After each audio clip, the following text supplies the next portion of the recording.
Today I'm sharing an article about how Diablo 4 is a roadmap for how AAA games should be released. And before I share this, I just want to spend 1 minute real quickly about how I 100% agree with everything said in this article. Besides, it does state that most AAA games get at least one beta. I've been speaking out against this for years. I feel like not enough games, at least AAA games, are having one beta. Even gave a huge shout out to Blizzard 2 times in a previous video for having 3 betas. I really do feel like Blizzard did this completely right, fixed stuff right away, tons of blogs, tons of information. All these AAA games are coming out with a trailer, a little bit of information, a little teaser, and then provide a game that's broken and so fed up with it. And I want to share this article. We're going to share it right now, so we'll just launch that right now for you. Diablo 4 feed is a model for a pre-launch AAA road to release. By Paul Tassi. I have been skeptical of Blizzard for a while now, once one of my favorite developers in the StarCraft, Diablo 2, AUG Overwatch days. The idea of Overwatch 2 being a giant patch and game overhaul, missing its promised single-player content, rather than a true sequel, never sat right with me, and as such, did not grab me accordingly. Diablo Immortal arrived and while fun to play on mobile, locked its endgame behind one of the worst monetization systems I've ever seen. As such, I was absolutely on the hunt for red flags during the run-up to Diablo 4's release, which is now just 2 weeks away. I have not found many. In fact, what I have found is what feels like a model for how AAA games should handle their pre-launch path to release. It feels like at this point in the gaming industry, promotion for most AAA games is some sort of cinematic trailer, then some early launch spots, maybe a beta and a delay or two before release. Diablo did have all of that, but they also had a lot more. Here's what I've appreciated about Diablo's pre-launch path that covering this industry I just don't see often in other games. Substantive quarterly articles. These were lengthy blogs focused on early aspects of the game with tons of information before all that much was ready to be shared on video. I learned a lot about the game through those blogs and it was the first indicator of, can this possibly as good as what they're suggesting here? Quick clarifications about live service. With Diablo 3's seasons, it was apparent that Diablo 4 would follow the same path.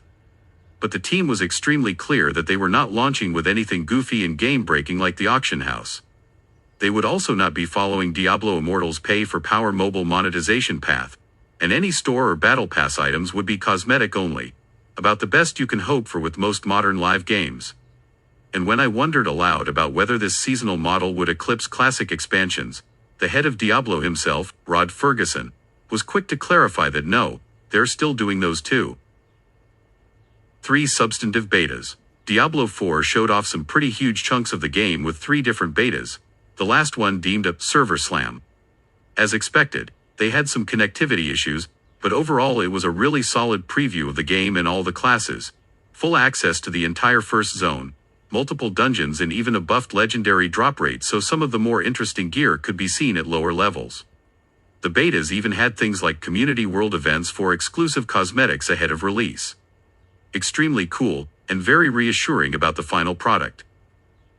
In-depth discussions videos. I've lost track of how many of these Diablo 4 has done in the weeks leading up to launch, but it feels like there's one every other day or so.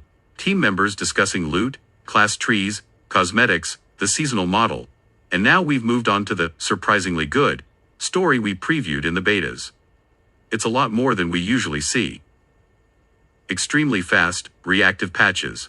After beta feedback from the first 2 weeks, Blizzard didn't just take that into consideration for launch, they had all the changes made by the server slam, reacting to fan issues at a rapid pace.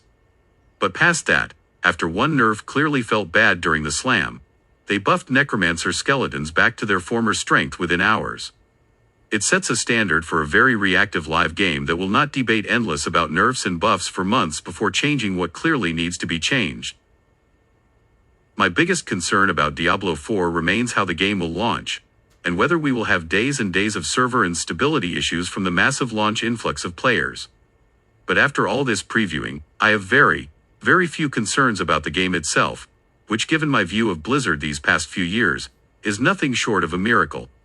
Great job to all teams involved.